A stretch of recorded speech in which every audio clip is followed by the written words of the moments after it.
Testing 1 2 3. Testing 1 2 3. I've gotten asked throughout the years, why do we have to learn pin curls? What does that have to do with what we're doing now? That's not in style. But the truth is, like history, hairstyles do repeat themselves. You will find a lot of today's updos, whether it be bridal updos or prom updos, incorporating pin curls.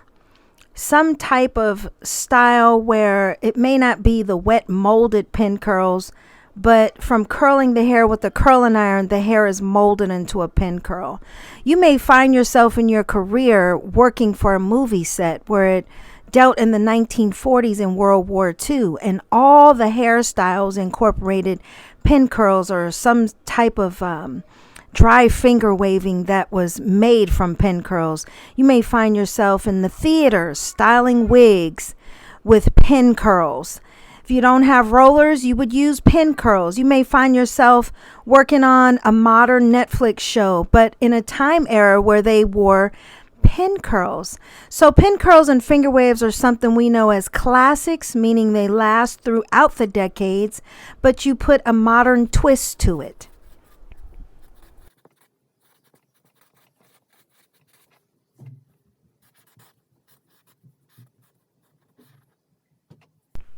So the first thing I want to tell you about pin curls, in which I'm going to later demonstrate pin curls and comb them out and show you one look that you can get. Now, what I'm going to show you is flat pin curls.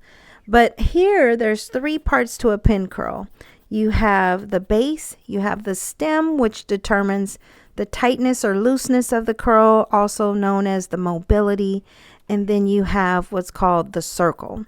So don't judge my drawings because I'm not that kind of artist. I am a hair artist, also a nail artist and makeup artist, but not an artist.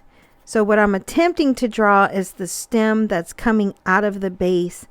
And then your third part of the pin curl is called the circle, which is the actual hair that you are molding into the circle, which is your actual curl. So remember, you have the base, and anytime you hear the base when you're learning hairstyling, that is your scalp hair. So at the base, you determine if you want to part it off as a square, as a rectangle, or partial triangles, or in a triangle. It's up to you when it comes to pin curls.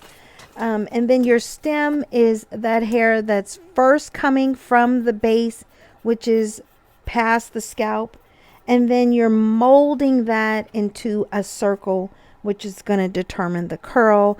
But the stem is what determines how tight or loose that curl is going to be. In other words, if there is, on here I'm talking about the mobility.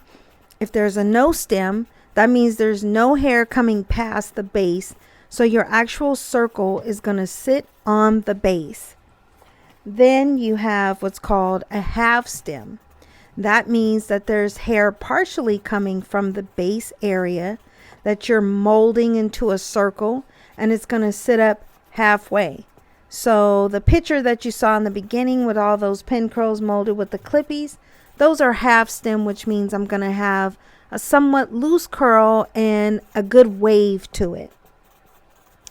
And then you have a full stem. Full stem means that the hair is coming down the lowest from the base,